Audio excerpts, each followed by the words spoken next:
What is up, CSGs? So I wanted to look at the fourth quarter for the Houston Rockets game against the Atlanta Hawks, where the wheels came off. We came into the quarter with a lead and then blew the lead. What happened? Let's find out right now.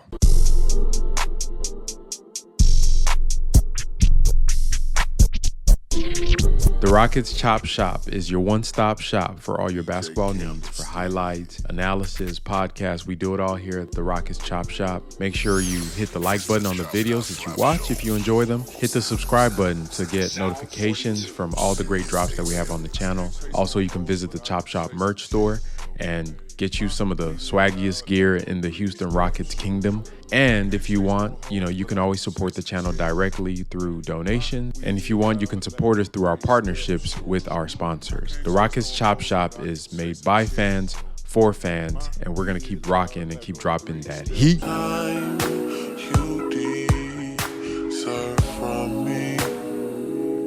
This is something I know.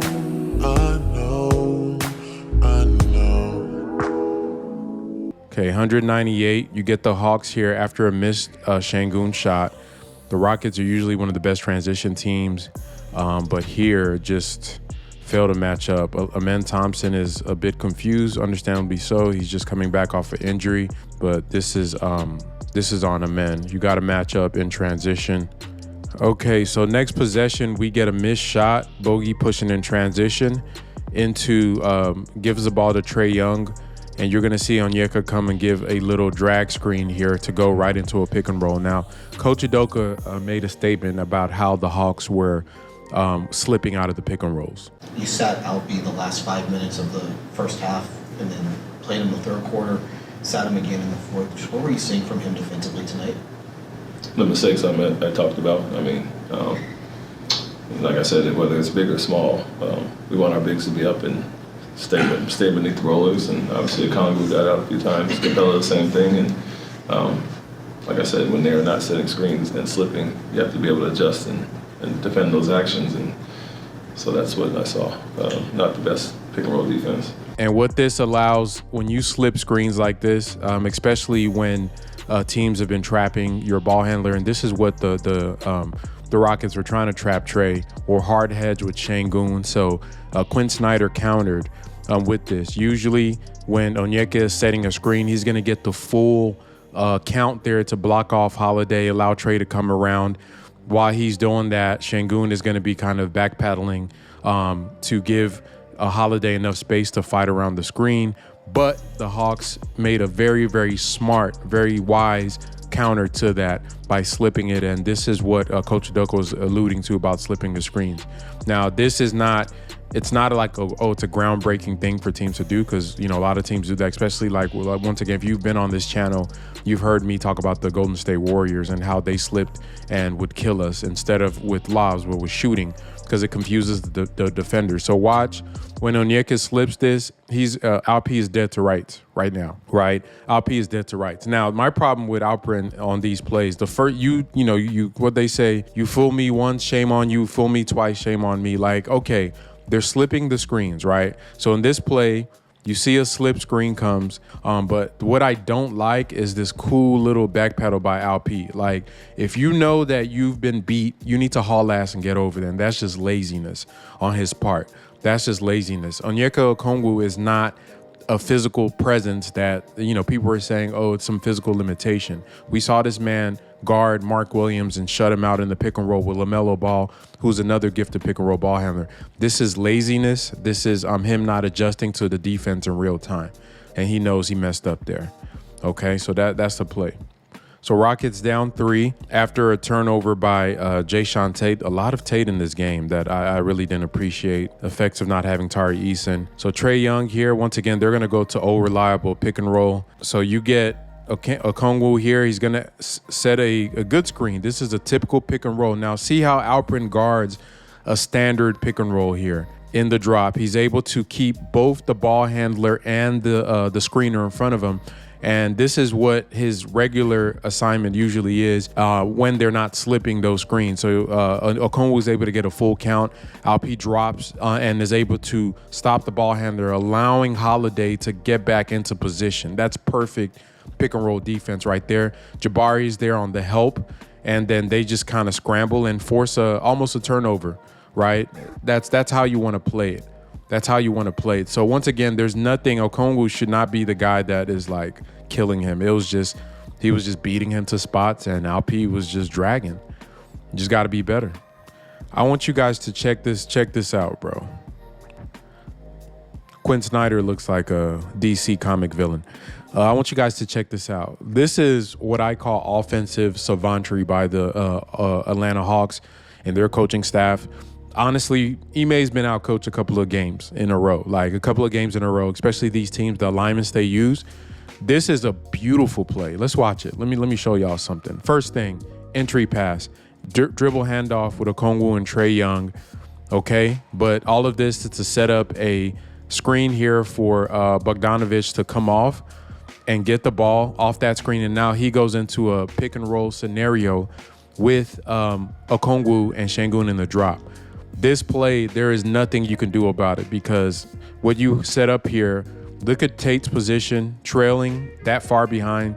He's dead to right. So technically at this point, I don't know what they would do. I would probably just switch it.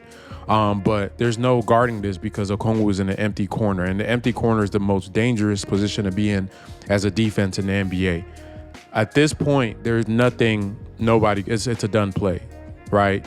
It's a done play because once Sengun steps up to stop the ball handler, Tate should have peeled back, and he's not. He's there with Sengun. That's a lot. That's on Tate, brother. That's on Tate and play design. That's just out coaching. Okay, that's just out coaching. Okay, Rockets still haven't scored. 5-point game. Go right to the bread and butter, pick and roll. Slips the screen. Once again, that cool back pedal is not going to do it, bro. This is what really pissed me off about the Sengun thing is that you have to anticipate this to the point where you got to adjust on the fly. And obviously he's young. He's going to learn that. But you can't take a lazy jog backwards and just let this happen.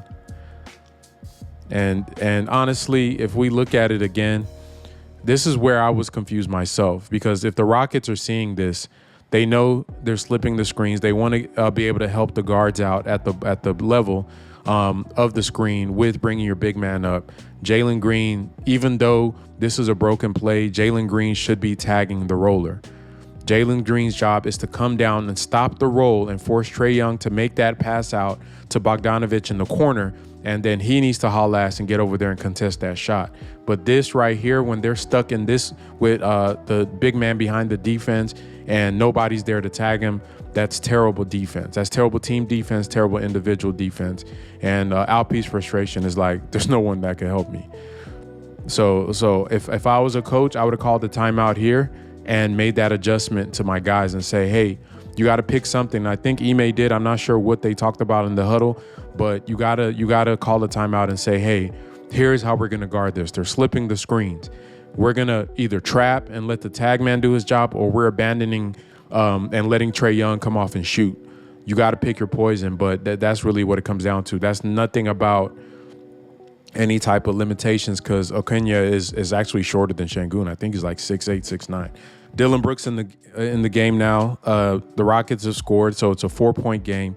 So here you have Dylan Brooks getting screened by Saddiq Bey, who slips his screen, and then Jabari and Dylan are confused. So I don't know this is what was happening to the Rockets. And so this is a picture of it happening to Jabari. That those slip screens are very, very effective when you want to trap a ball handler. And Quinn Snyder was just abusing that with our poor defense. And this leads to a wide open dunk. So that's on Jabari and them. Look at Ime, he's about to have a stroke. But yeah, I just think that he was outcoached. The Hawks had our number, and it was frustrating a lot of guys. Once again, you'll see when Alp is actually guarding a real pick and roll, he's pretty good. And that's what he's been all season, guarding the real pick and roll, especially with a center that's not big like Jared Allen or some of these huge centers. So it was a bit shocking. Like if you watch it in real time, it seems like he was struggling against the athleticism, but he really wasn't. It was more of a scheme issue. Good pick and roll here, regular pick and roll, non-slip pick and roll. Alp's in a good position. Fred is in good trail position, able to be in front of the ball handler and the big man rolling. Good switch over to stop the dunk from Okongwu. And this is what you want big men to be able to do. Make that cross-court pass. Yeah, he made the shot, but can you make that pass over and over again, right? Can you make that pass? And Jalen got to contest better. And this is the part of the game I would have had Tari Eason in there. Jalen would have been on the bench. If I was really trying to win it, maybe not this early, but as the game went on, because you need a guy that could not only be down in the paint to help, but also have the length and contest ability to get out there on those shooters. That's why the Rockets are one of the best corner three-point stopping teams from shooting in threes is because of that. All right, so it is a 112 to 103 right now. Off a Rockets miss, still haven't scored in a while, in about maybe 3 minutes of game time. Okay, you get Bogey in transition against Jabari. Jabari does a great job walling him off. He does a fadeaway contested 2. This is what is, to me, this is egregious by Alperen Sengun. Of all the things that really made me mad last night was this right here. That is just piss poor effort, and coach called a timeout. At that point, to me, I would have benched him. They let him come back in the game for a few more plays, but after that, the game was over.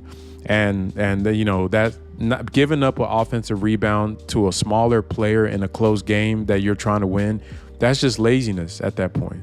I don't know if he's fatigued or what, but you cannot have that. You got to be tougher. He was playing soft, and he just has to be better. And that's really what it comes down to.